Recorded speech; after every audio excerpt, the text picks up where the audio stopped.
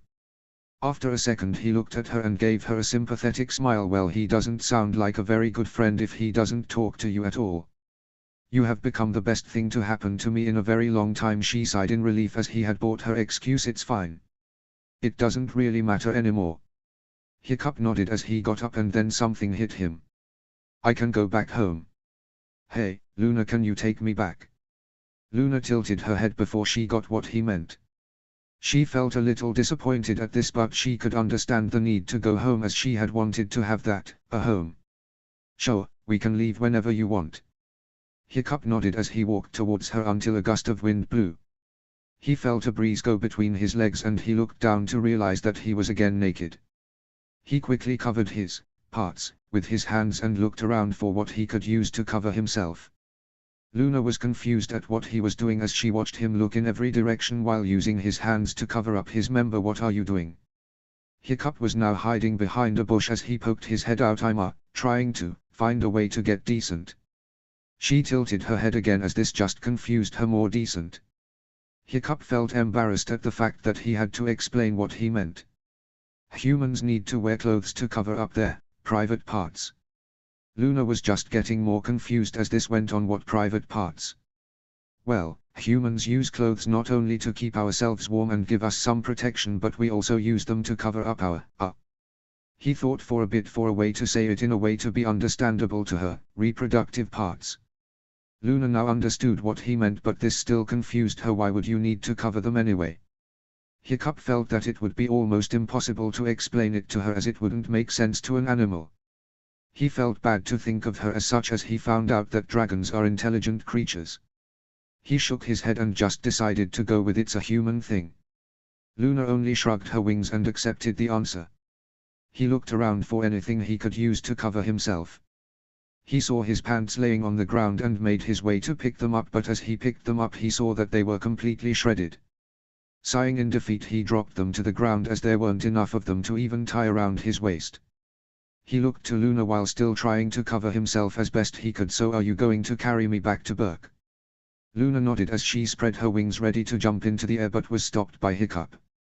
Wait. Do you mind if I ride you? Luna was caught by surprise in this request. Do you mean like a hatchling? Hiccup figured that dragons had their babies ride them when they need to take them somewhere, so he just went with it. Yeah, when you carried me by my arms it was really uncomfortable, so I figured that if I was on your back, it would be easier on both of us. Luna thought about it for a second before nodding as she lowered herself and folded one of her wings so he could jump on.